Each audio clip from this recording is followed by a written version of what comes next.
We're talking 2K17 now. I've seen you on Up Up Down Down already. Yes. I don't remember. Have you made it to Up Up Down Down yet? No, I have not yet, but I have seen the tweets out from Up Up Down. So Oh yeah. So are you guys gamers?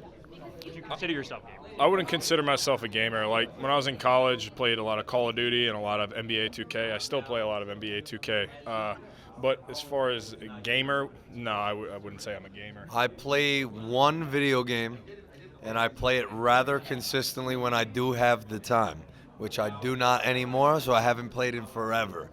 But when I was in NXT and we were based out of Orlando and I found myself at home sleeping in my own bed more often than now, I was playing Halo Master Chief online all the time. So me and my roommate Dante, kid I grew up with in Jersey, he's typically every single time we play over 20 to 30 kills. Me, I've dwindled down quite a bit since then. But I was getting hot. I was hot for a little while. And it's funny because my gamer tag, I'm not going to say what it is pretty much my Instagram handle. Well, you just said what it is. I didn't, though, because there is a slight variation.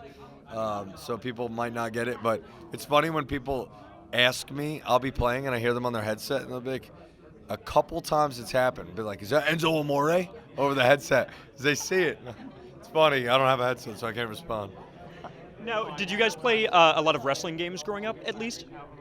Oh yeah. I believe there was a game Royal Rumble for Sega Genesis. That was great. Then there was Rage in the Cage for the what was that system? It wasn't for Genesis and it wasn't for Nintendo. It was like for Sega Saturn. The Saturn, Yeah, that one. And then of What course. was that one arcade game they made where you, like Doink the Clown would break a hammer out and beat somebody up That's with what it? I was talking about, yeah, WrestleMania, the arcade game. That's the one where you hit like Awesome. Yokozuna and a big turkey flies out of his stomach. Yeah. Yeah. Those I definitely played a lot of wrestling games growing up, and like you were saying, Raw for Super Nintendo, loved that, loved it. The bucket and the chair. One time I was playing Raw and I beat a guy with the bucket so many times that 2 referees came out with a stretcher, put him on it, and took him off the screen. And then I was just left out there by myself running around, and I couldn't end the game unless I quit. And I was just waiting for my opponent to come back, and he never did. I wonder if that's a glitch. Yeah. It's definitely a Bro, glitch. I want to know about that. It's definitely a glitch. Yeah. Probably YouTube that to this day. It has to be out there, footage of that. Yeah, it sounds like you broke the game, which is impressive. Now, when you look at games like that and you compare them to 2K17, like, how crazy is it seeing how far these games have come? Whenever I was, Bro, they play the UFC game all the time Yeah. in the locker room. And sometimes I walk by and I think it's a real UFC fight.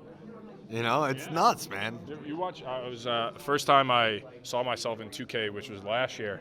I remember thinking to myself, that looks exactly like me. Like it's like looking in a mirror. It's crazy how realistic, whether it's the face or like the mannerisms, the way you move, the way you walk, like everything is to a T, man.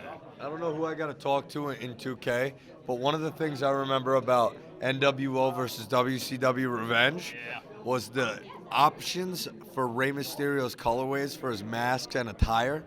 Bro, come on, man. I'm Enzo, dude. We need options for shoes, for jackets, for pants.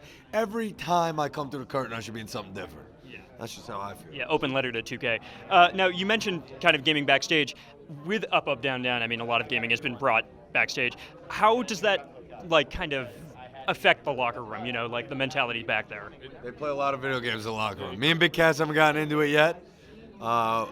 It definitely creates a camaraderie back there because everybody, especially on TV days, when you get there very early and you're not, you know, you're just sitting around a little bit. Like everybody starts playing video games on live events too. It definitely brings the locker room together. That's for sure. Yeah, by all means, man. I played the UFC video game once, actually twice. I played Seth Rollins and I played Big E Langston, and both times I chose Mike Tyson. I almost went the distance with Big E, but the only way I play that game is if I'm Iron Mike, man. That's it. Or Bruce Lee, maybe I would do that. And, yeah. Yeah, bro. Is he in the Bruce game? Lee's in the game, dude. No way. Yeah, if Bruce Lee's in a game, Enzo and Cash should be in it. Now, finally, the 2K series is really about, you know, making fantasy matchups, you know, allowing the player to do that. So with the roster in this game, if you could make a fantasy matchup for each of you, what would it be? I got this one. I think it speaks for both of us. We want an entrance with no microphone, okay? New Age Outlaws entrance with no microphone, and a ladder in the middle of the ring, and a microphone hanging from the ladder. Wow. A tag team. What do they call it? Yeah, what do they call it when there's no tag in it? No tag format. Tornado tag match. Yeah, tornado tag match, ladder match. Enzo and Cass versus the New Age Outlaws. Microphone. Winner gets the mic, cuts the promo. I don't. Man.